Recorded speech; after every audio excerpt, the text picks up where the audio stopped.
Hello students, welcome in C3। आज की class में हम लोग बात करने वाले हैं 9th क्लास के चैप्टर नंबर 5 की, जिसका नाम है the fundamental unit of life. सबसे पहले हम बात करते हैं कि फंडामेंटल यूनिट क्या होती है। फंडामेंटल यूनिट का मतलब है students basic part. Basic part का मतलब कि जो बेसिक नीड है लाइफ को बनाने की, वो हो जाएगी उसकी फंडामेंटल यूनिट। जैसे अगर हम बात करें घर को बनाने की, तो एक घर कब प्रिपेयर होगा? जब हमारे पास उसके बनाने के लिए बेसिक थिंग्स हो, जैसे कि हमारे पास ईंटें हो, हमारे पास सीमेंट हो, हमारे पास बजरी हो। जब ये सारी चीजें हमारे पास अवेलेबल होंगी तभी हम एक घर बनाना शुरू कर पाएंगे। तो बिल्कुल ऐसे ही लाइफ या लिविंग बीइंग्स को बनाने के लिए हमें जरूरत होती है फंडामेंटल यूनिट की। तो लिविंग बीइंग्स की या लाइफ की जो फंडामेंटल यूनिट होती है वो होती है सेल। सेल की क्या डेफिनेशन है? सेल की डेफिनेशन है structural and functional unit of living being.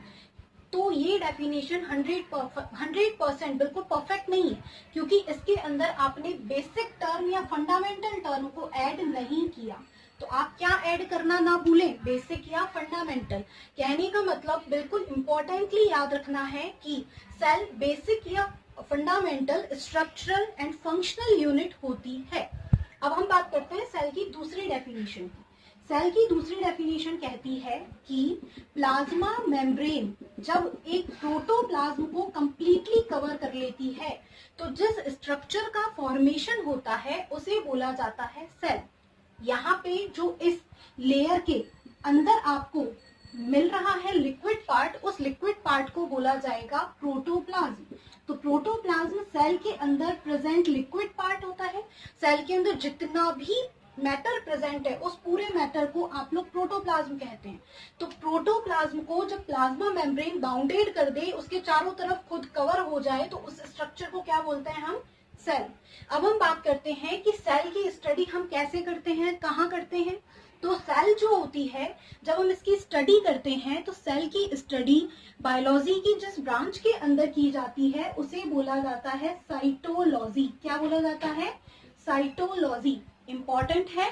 Cytology is a branch in which we study about cell, its function, its part and everything about the cell is called cytology. आई बात आप लोगों को समझ में? अब हम बात करते हैं कि इस सेल की डिस्कवरी कैसे हुई थी। तो इस सेल की जो डिस्कवरी है स्टूडेंट्स, वो रॉबर्ट हुक नाम के एक साइंटिस्ट ने की थी। सेल की जो डिस्कवरी है वो किसने की थी? रॉबर्ट हुक नाम के साइंटिस्ट ने। रॉबर्ट हुक नाम के साइंटिस्ट ने 1665 में एक प्लांट, एक जो ट्री है उसकी बार्क को लेकर आए थे वो, और उस टाइम पर उन्होंने एक अपना खुद का माइक्रोस्कोप डिजाइन किया था। देखिए 1665 में कोई इलेक्ट्रॉनिक माइक्रोस्कोप नहीं था। उस टाइम पे self designed microscope Robert Hooke ने खुद ही बनाया था, और उस रॉबर्ट हुक ने जो डिजाइंड माइक्रोस्कोप है उसमें स्टडी किया था सेल को। तो किया कैसे था? उस टाइम पे रॉबर्ट हुक एक ट्री की बार्क को लेके आए। जब उन्होंने उसका सेक्शन निकाला, तो उस सेक्शन को निकालने के बाद वो इस माइक्रोस्कोप में जाकर उन्होंने इसे रख दिया। जब इसे रखा तो उन्होंने देखा कि इसकी इंटरनल जो पार्ट है वो कैसा दिखाई देता है। तो देखिए उन्हें इसका इंटरनल पार्ट कुछ ऐसा दिखाई दिया, और उन्होंने इसको कंपेयर किया हनी कॉम्ब के चैम्बर्स से। किससे कंपेयर किया? हनी कॉम्ब के चैम्बर्स से। क्योंकि उन्होंने बोला कि जैसे एक हनी कॉम्ब के अंदर छोटे छोटे चैम्बर्स होते हैं और उस एक चैम्बर के अंदर एक हनी भी रह रही होती है, बिल्कुल ऐसे ही मुझे सेल की एक ऐसी स्ट्रक्चर दिखाई दी है जिसके अंदर केवल एक पार्ट है और बीच में एक सेंटर में एक पॉइंट लगा हुआ है। तो इस टाइप की स्ट्रक्चर उनको दिखाई दी थी, और उन्होंने इस स्ट्रक्चर को नाम दिया था सेल्यूला, नॉट सेल। क्या नाम दिया था? सेल्यूला। तो रॉबर्ट हुक ने 1665 में सेल्फ डिजाइन माइक्रोस्कोप से स्ट्रक्चर बनाई थी जिसको बोला उन्होंने सेल्यूला। और इस सेल्यूला को जब आगे जाकर मॉडिफाइड किया गया तो ये टर्म चेंज हो गई थी सेल में। सेल्यूला एक लैटिन लैंग्वेज का वर्ड है। किस लैंग्वेज का वर्ड है? लैटिन लैंग्वेज का। मतलब सेल्यूला एक लैटिन लैंग्वेज का वर्ड है जिसका मीन होता है हॉलो चैम्बर, मतलब खाली कमरा। जैसे कि अगर मैं आप लोगों को एक बिल्कुल खाली कमरे के अंदर भेजूं, उस खाली कमरे के अंदर सेंटर पार्ट में जमीन पर एक पेन रखा हुआ है और मैं आपसे बोलती हूँ कि स्टूडेंट्स ऑब्जर्व करके बताइए कि यहाँ पर इस रूम के अंदर क्या है, तो क्या आप ये बोलेंगे कि उसके अंदर पेन रखा हुआ है? आप बोलेंगे कि वो क्या है, कंप्लीटली खाली है। तो बिल्कुल ऐसे ही इन्होंने जब इसके सेंटर पार्ट में एक पॉइंट को देखा तो इन्होंने नहीं बोला कि ये पॉइंट क्या है, इन्होंने बोला कि ये हॉलो चैम्बर है, कंप्लीट एक हॉलो चैम्बर है, और बिल्कुल ऐसे ही जैसे एक हनी कॉम्ब का होता है। अब इन्होंने जो ये सब कुछ स्टडी किया उसको एक बुक के अंदर लिख दिया, जिस बुक का नाम था माइक्रोग्राफिया। बहुत बार क्वेश्चंस आते हैं students, objective question, Robert Hooke की रिटर्न बुक का नाम क्या है? रॉबर्ट हुक की रिटर्न बुक का नाम है माइक्रोग्राफिया। तो Micrographia is a book which is written by Robert Hooke in 1665, in which total describement of cell present.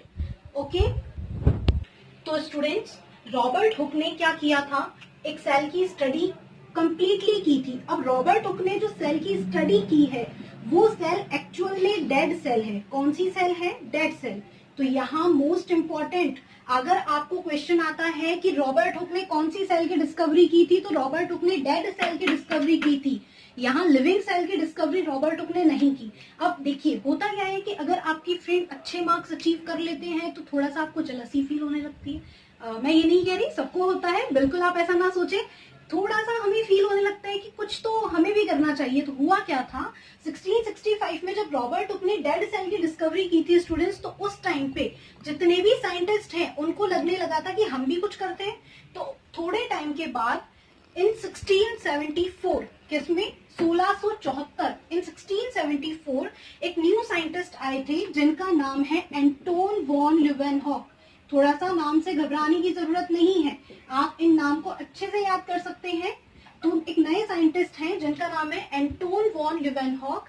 इन्होंने टार्टर ऑफ टीथ, मतलब टीथ जो होते हैं उनमें कुछ मैल वगैरह जमा हो जाता है, तो टार्टर ऑफ टीथ से कंप्लीटली स्टडी किया था लिविंग सेल को। अब जैसे स्टूडेंट्स जो हमारे रॉबर्ट हुक हैं उन्होंने नाम दिया था सेल्यूला, दिया था, ऐसे ही इन्होंने लिविंग सेल को पहले नाम दिया था एनिमल कुले, लेकिन इस नाम को बाद में कन्वर्ट कर दिया गया सेल के अंदर। तो यहाँ दो टर्म अलग अलग दी हुई है, 1674 के अंदर एनिमल कुले एंड 1665 के अंदर सेल्यूला। तो इन दोनों ने मिलकर टोटली सेल के बारे में बताया था। एक ने डेड सेल के बारे में बताया है, दूसरे ने लिविंग सेल के बारे में बताया है।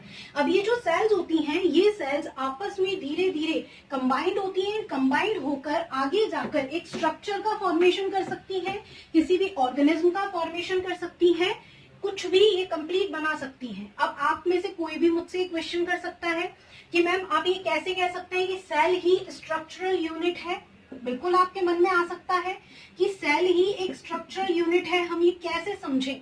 इसको हम ऐसे समझ सकते हैं कि मान लेते हैं हमारे पास में एक सेल है, जब ये सेल आगे जाकर ग्रोथ करेगी तो ये सेल दो सेल्स बनाएगी। आपने पढ़ा होगा रिप्रोडक्शन के बारे में, लिविंग बीइंग्स रिप्रोडक्शन करते हैं एंड एक से ज्यादा सेल्स का फॉर्मेशन करते रहते हैं, मतलब अपने सिमिलर न्यू ऑर्गेनिज्म को प्रोड्यूस करते रहते हैं। तो एक से दो सेल हुई, दो से चार सेल होंगी, तो इस तरीके से कंप्लीट हम सेल्स की ग्रोथ को देख सकते हैं।